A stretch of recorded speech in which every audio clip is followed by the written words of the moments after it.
Assalamualaikum warahmatullahi wabarakatuh. Baik, adik-adikku semua, kita kembali lagi pembahasan yang akan disampaikan oleh saya. Perkenalkan kembali, nama saya Khalid Tantowi. Jangan lupa kalian setelah menyimak pembelajaran ini, silakan kalian like, comment, share, dan subscribe di channel YouTube kami. Nah, baik adik-adik sekalian, pertemuan part kedua pada sistem reproduksi pada tumbuhan, yaitu akan menjelaskan tentang lanjutan dari sistem reproduksi pada tumbuhan vegetatif ya. Nah, selanjutnya yaitu di sini membahas tentang penyerbukan pada tumbuhan berbiji. Nah, penyerbukan ini pada dasarnya yang mungkin sebelumnya sudah disampaikan, bagian-bagian apa saja dalam sistem reproduksi pada tumbuhan. Yang pertama ada penyerbukan sendiri, yaitu disebut dengan autogami. Yang kedua, penyerbukan tetangga disebut geitonogami. Yang ketiga, yaitu penyerbukan silang, yang disebut dengan alogami. Nah, selanjutnya, pada sistem reproduksi ini, pertumbuhan ini ada yang istilah disebut dengan pembuahan pada tumbuhan berbiji. Bagaimana siklus yang terjadi pada pembuahan berbiji? Ya, kalian bisa dilihat bahwa di dalam biji tersebut ya di situ ada bakal buah ya dari pola tersebut. Ya, terus di dalamnya juga ada bagian, ada tabung serbuk sari, ada inti generatif ya. Terus di bagiannya tengah juga ada inti vegetatif dan inti generatif. Nah, langsung di situ ada pada kepala sari dan di ruang sari. Yang paling tingginya itu adalah mahkota bunga. Pada pembuahan merupakan proses peleburan ya antara inti sel kelamin jantan dan betina. Selanjutnya pada tumbuhan berbiji tertutup terjadi dua kali, yaitu pembuahan sehingga disebut dengan pembuahan ganda. Selanjutnya yang akan kita bahas yaitu perkembangan biji.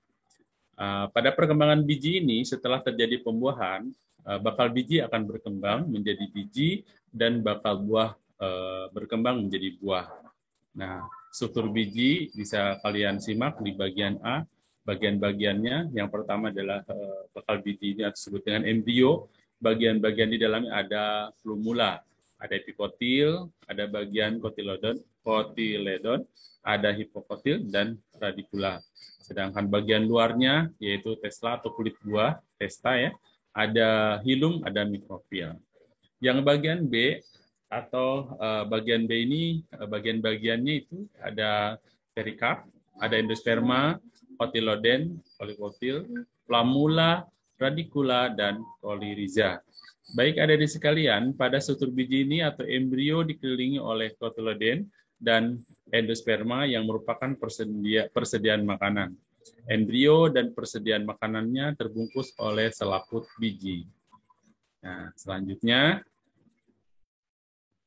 perkecambahan. Nah, perkecambahan biji bergantung pada proses ambisi.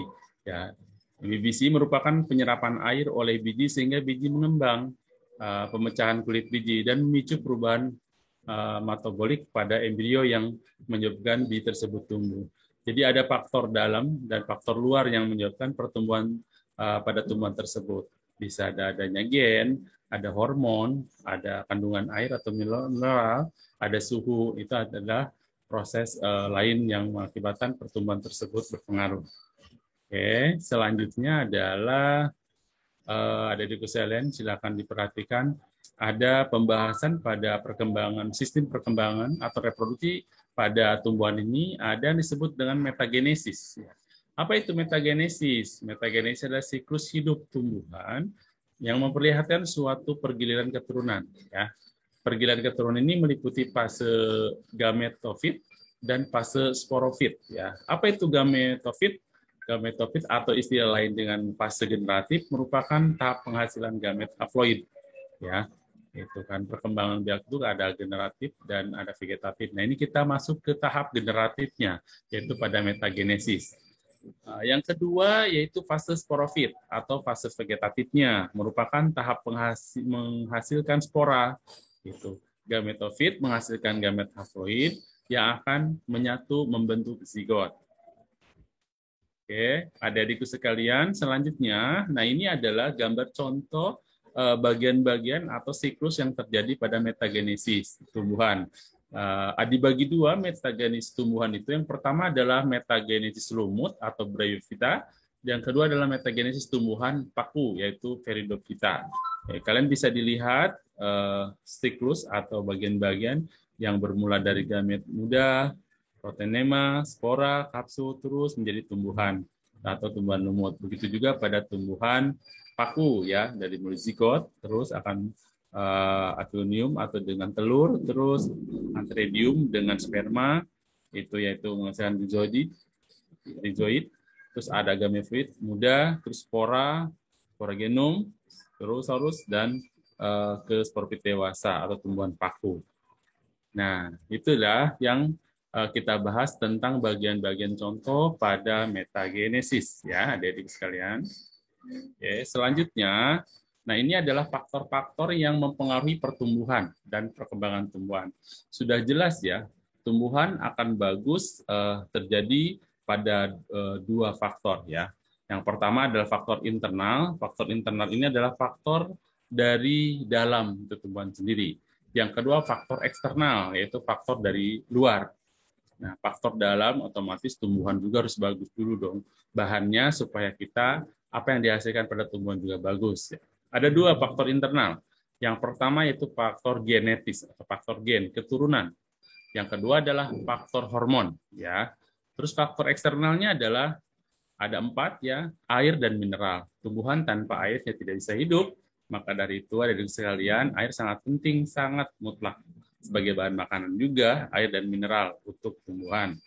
Yang kedua adalah suhu. Tumbuhan akan tumbuh disesuaikan dengan suhu tertentu. Mungkin tumbuhan juga ada yang hidup di tempat yang kering, ya seperti tumbuhan kaktus, di tumbuhan yang basah, ya seperti kangkung, teratai, dan di tumbuhan yang lembab seperti lumut.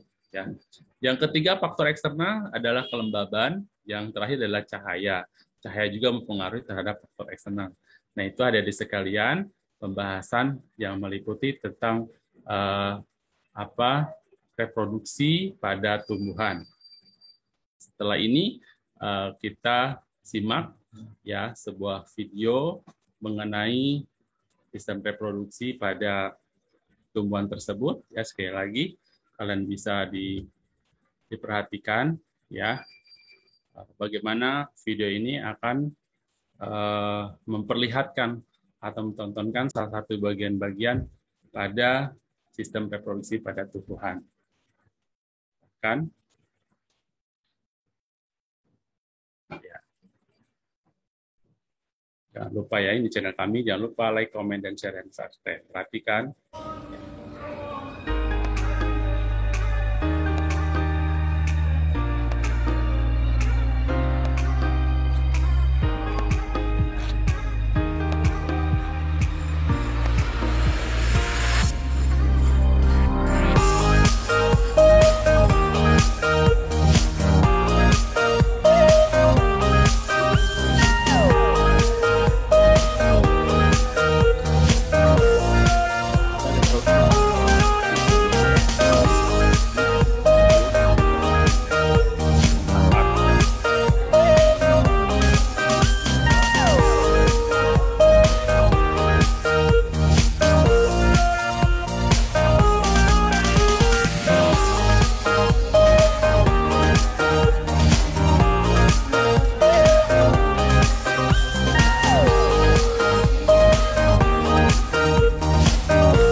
Oke, baik itu saja yang mungkin dapat disampaikan.